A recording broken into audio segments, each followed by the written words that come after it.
what is exegesis? So in this video, we will look at exegesis and also traditional ways of interpreting the text. But exegesis, this is the scientific approach to interpreting the Bible, and exegesis comes from the word to draw out or to take out. And in other words, you want to draw out the meaning of the text. And this is the opposite of what is known as eisegesis. Eisegesis is when I, as the interpreter, I bring my own meaning to a text, or I read something into the text that is not there. And that is something, of course, we need to avoid. So a part of theology is to do exegesis. In other words, we want to get to the actual meaning of the text. What did the author, when he wrote it in his time and place, what did he want to communicate? What is the meaning of this text in its historical context? And if you interpret the text in this manner, you are called an exegete. So an exegete, he will apply scientific principles to the text in order to take out or to draw out the original meaning of a Bible text. Now, in contrast to exegesis, we have the more traditional interpretations of the Bible. And that is when any person of faith, for example, or even a scholar would come to the Bible and interpret it on a faith-based or in a faith-based manner. And this way of approach or interpreting the Bible, of course, already stretches back to the time of the Jewish people. And now, if we look at in Judaism and the early Judaic interpretation of the Bible, and it was that the prevailing notion was that the biblical texts possessed a literal or directly accessible meaning. In other words, that is reading the Bible text at face value. What you read there, that's the plain meaning of the text. But there was also an allegorical way of approaching the Bible texts, especially by a Jew called Philo of Alexandria. He lived close to the time of Jesus, and he gave allegorical interpretations of the books of the Old Testament. And of course, he was also influenced through this by Greek philosophy. So he brought allegorical interpretations to the biblical texts. In Jewish tradition, there was even more expansive interpretation of the Bible by the rabbis. For example, in the year 200 AD, a writing known as the Mishnah was compiled. And the Mishnah, it gives 6 major subdivisions and looks at things like pilgrimage festivals or tithing, etc. And it holds conversations that took place between 2 rabbinic schools, the school of Shammai and the school of Hillel, and their debates on how to apply the laws of the Old Testament to daily life. So we can see here the Mishnah is quite a thick compilation, and this happened in the year 200 AD more or less, but the Mishnah itself became subject for commentary by later rabbis, and this is known as the Babylonian and the Jerusalem Talmuds. And the Jerusalem Talmud is the one that carries, the Babylonian Talmud is the one that carries the most authority for the rabbis. So we can see in Jewish tradition, in various ways, there was this culture of interpreting the Bible. In the New Testament, we also find interpretations of the Old Testament. For example, Acts 8, verses 30 to 35. So Philip ran to him and heard him reading the prophet Isaiah. This is where Philip the evangelist, of course, he comes across this Ethiopian eunuch. And now this is where evangelist also asks him, "Do you understand what you are reading?" And he said, "How can I, unless someone guides me?" And he asked Philip to come up and sit with him. The place in the scripture which he read was this: "He was led as a sheep to the slaughter, and as a lamb before its shearer is silent, so he opened not his mouth. In his humiliation his justice was taken away. And who will declare his generation? For his life is taken from the earth." So here's a quotation of the Old Testament by a writer of a New Testament book. And now we are given clarification of this quotation. In verse 34, "So the eunuch answered Philip and said, I ask you, of whom does the prophet says this? Of himself or of some other man?" Then Philip opened his mouth and, beginning at this scripture, preached Jesus to him. So here we find a way that the Old Testament was interpreted in the New Testament. This passage from Isaiah 53, was applied to Jesus. Jesus is the suffering servant that is spoken of in Isaiah 53. Now, apart from interpretations in the New Testament, of course, the scriptures was also interpreted in early Christianity, and one of the most important exegetes of this time was the church father Origen. Origen, he was one of these giant thinkers in the early church, and he wrote many writings interpreting various texts of the Bible. And Origen, he lived between 185 to 254, and based on his systematic interpretation of the Bible, this inspired a monk in the 5th century called John Cassian to create a doctrine of the fourfold sense of Scripture. And this fourfold sense of Scripture describes 4 ways that a Bible text can be interpreted. For example, let's just make use of the word Jerusalem. How do you interpret the word Jerusalem? So, the first way of this fourfold sense of Scripture is the literal sense. In other words, Jerusalem represents the real city in Israel. So this is the verbatim meaning or sense of the Bible passage. This is the historical interpretation. So that is the literal sense. And then we find the allegorical sense. In other words, Jerusalem represents the church of Christ. So this is a figurative sense of a Bible passage. And this is what we call also the dogmatic interpretation. So Jerusalem is applied allegorically. It represents the church of Christ. Then the third sense of Scripture is the moralistic sense. And yet Jerusalem represents the path of the human soul to salvation. In other words, it refers to the ethical behavior of the Christian. And so this is the ethical interpretation.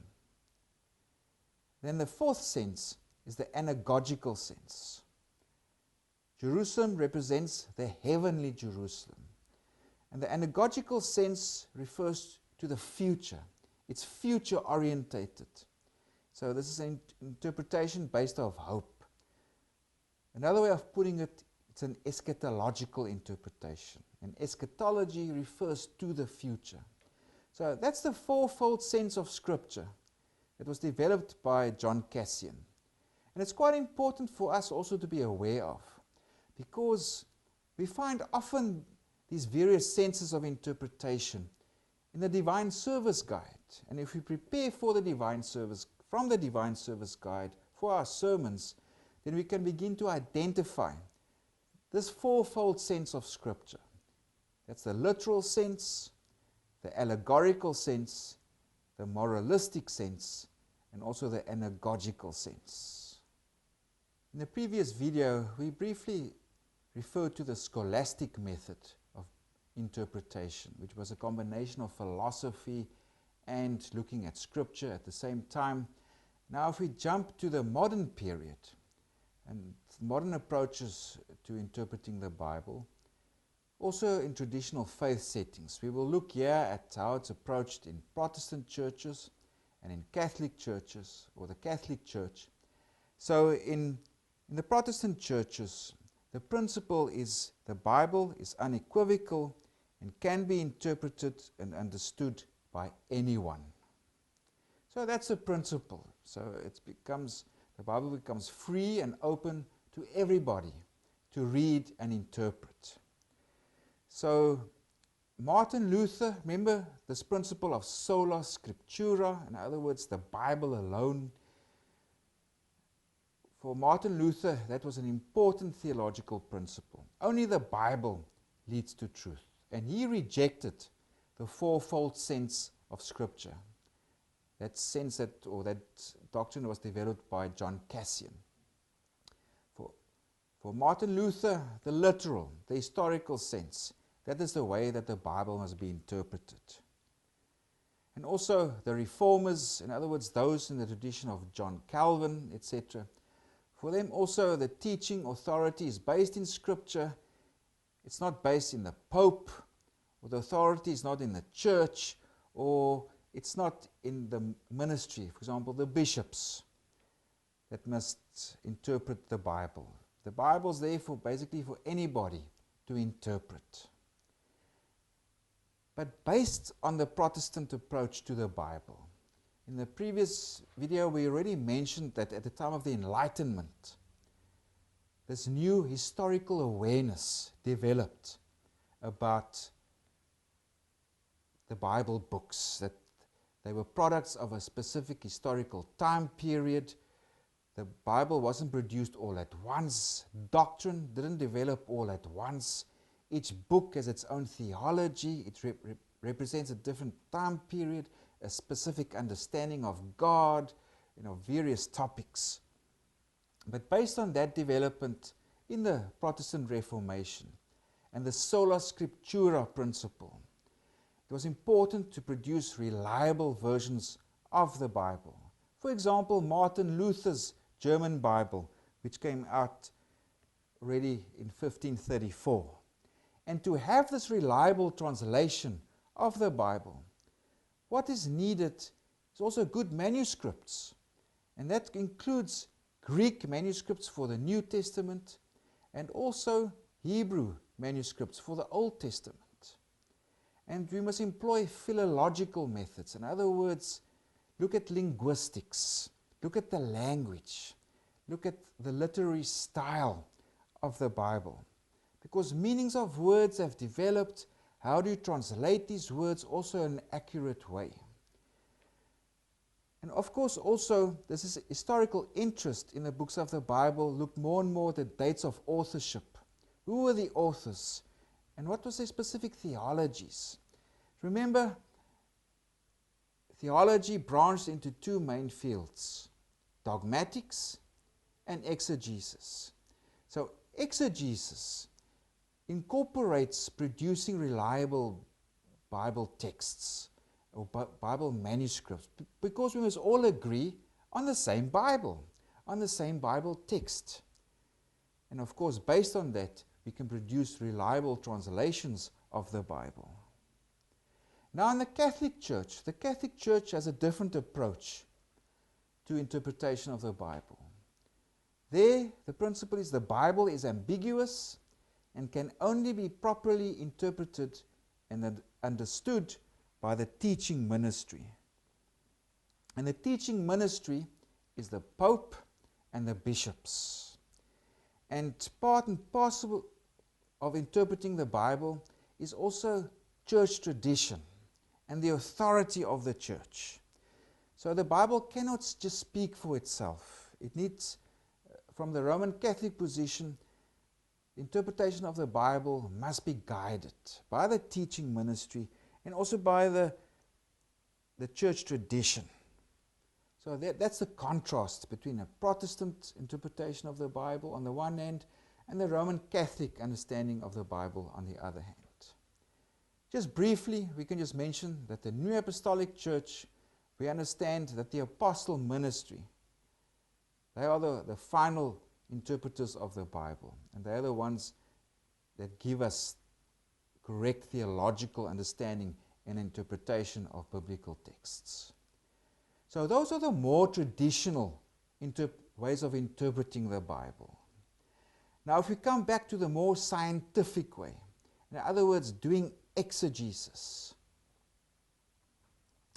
Now, like I said, this scientific approach to the Bible was actually born out of the Protestant approach or principle of sola scriptura. And so this was from the 17th century. Scholars began to understand also the books of the Bible as historical documents. So they must be interpreted, they must be understood in context of the ancient worldview. And what was developed is now known as the historical critical method.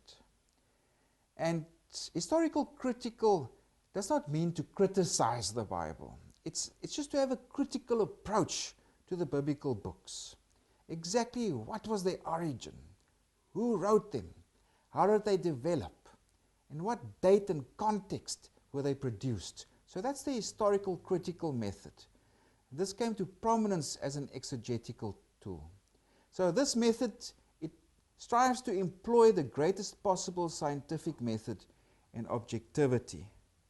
So part and parcel of the scientific method, or this exegesis, there are various methods. So first, it's textual criticism. Remember when Martin Luther and the other people started translating the Bible into German and other languages, they needed reliable manuscripts of the Bible, be they Greek or Hebrew for the Old Testament, Greek for the New Testament. And so this field called textual criticism began to emerge. And textual criticism looks at all the various, the hundreds, if not thousands, of manuscripts that are available. And they want to reconstruct the biblical text to its most original and pristine form. And even today, textual criticism scholars engage in it, and they produce books like this one, which is called the Greek New Testament. And if you actually look inside, you'll see that there's the Greek reconstructed from various manuscripts, and also at the bottom there is this area is known as the textual apparatus, and there variant readings from various manuscripts are given in the form of footnotes to say most manuscripts have this reading, some here and there have a different reading. So that is the field of textual criticism. It looks at reconstructing as best as we can the ancient biblical manuscripts, because based on that we can then perform translations of the Bible into the various languages. And now the next field of exegesis is called source criticism. And source criticism looks at what sources that the authors of the New Testament have. For example, we have what is known as a synoptic problem. If you look at the three Gospels of Matthew, Mark, and Luke, they look very similar in some respects, and in some respects they're also different. They have passages in common between all three of them, and this is called the triple tradition.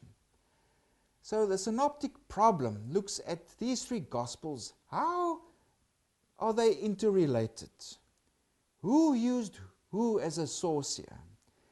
For example, the most commonly agreed solution to the synoptic problem is that Mark was the first Gospel written, and that Matthew and Luke use Mark as a source. So this is one way that source criticism is applied. Also to the Gospel of John. Maybe there was an earlier or shorter writing known as a signs gospel, where the 7 or 8 signs of Jesus are recorded. And then later on, this signs gospel was incorporated into the complete Gospel of John. So that is what source criticism looks at. Are there earlier sources that can be identified that the authors were dependent on? And this is quite useful Also, when we look at the synoptic problem, in other words, the interrelationship between the synoptic Gospels, which refers to the Gospels Mark, Matthew, and Luke. Because synoptic comes from the word synopsis, which means seen together. In other words, they are looked at together because they have so much in common. Now, the next form of exegesis is form criticism. And form criticism was a method developed by scholars like Rudolf Bultmann, for example, and it looks at oral tradition. How did units of oral tradition pass on from one generation to the next? Because remember, most people in the ancient world, they were not literate, they could not read or write. So most of Jesus' teachings would have been passed on orally. So form criticism looks at these units of oral tradition that were passed on. And a form you can also understand as genre. Forms refers to genres. Is it a parable? Or was it an exhortation? Or was it an admonition of Jesus, whatever it might be? So form criticism, it breaks the sayings of Jesus into genres. And it looks at why these genres were used and how they helped to preserve and maintain Christian identity in that time. So that's form criticism. It looks at the oral tradition, these units of tradition that were passed on in the early church. Of course, just for interest's sake, also today, there's also social memory studies and orality studies that also looks at the oral dynamics and how things were remembered and how things can be remembered and how this also influenced the oral tradition of the early church, especially the first 2 or 3 generations of Christians until the time when the Gospels were actually written. Then there's also redaction criticism.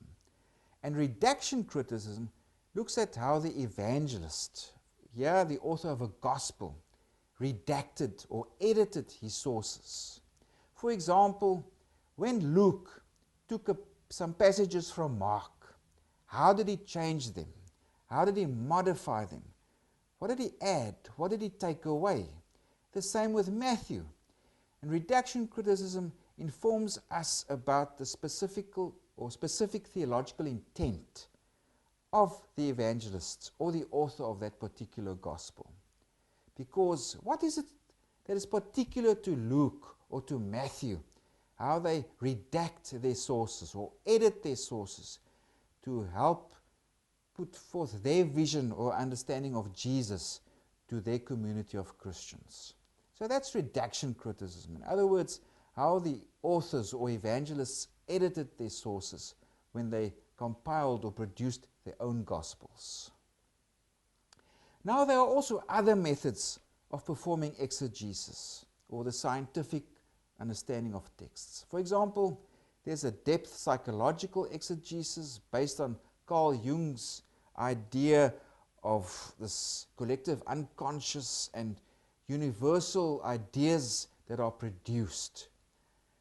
There are also other methods, for example, like social scientific criticism. This looks at the social and cultural context of the biblical world. What values did the people have? How did they understand their world? How did they understand family, the economy? How did they understand God? That's social scientific criticism.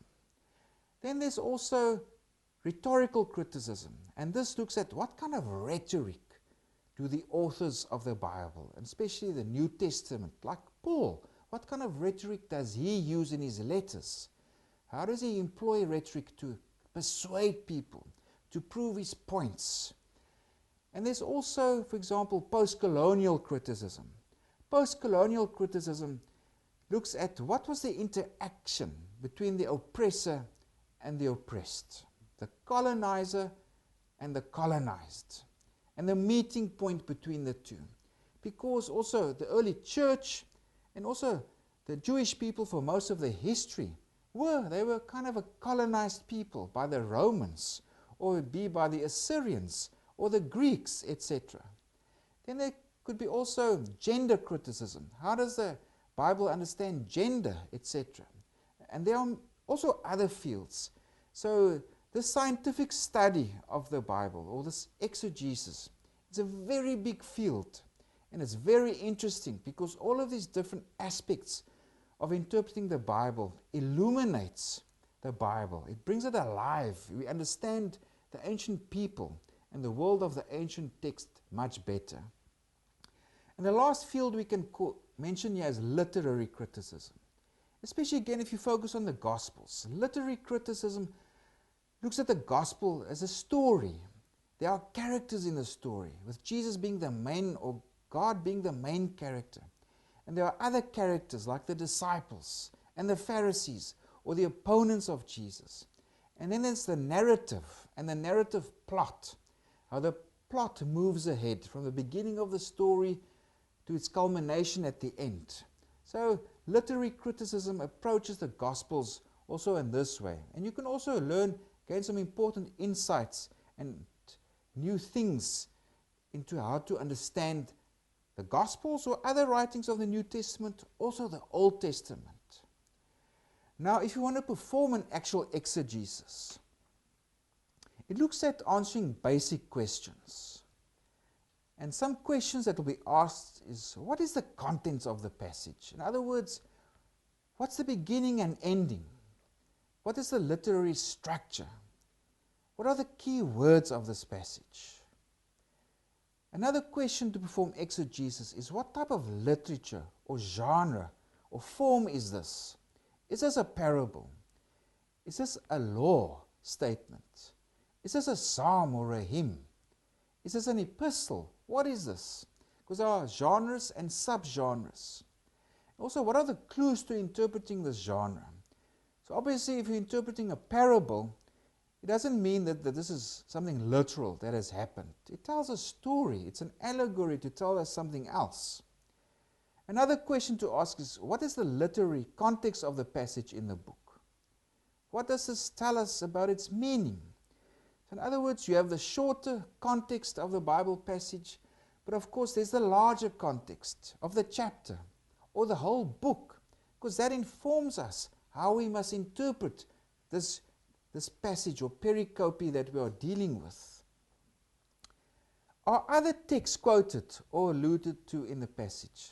And there's also a field of study known as intertextuality, because the reference to this text in the New Testament, for example, if it quotes a text from the Old Testament, it imports the meaning, entire meaning and context of that Old Testament text also into the New Testament. So that's an important aspect to understand also when performing exegesis.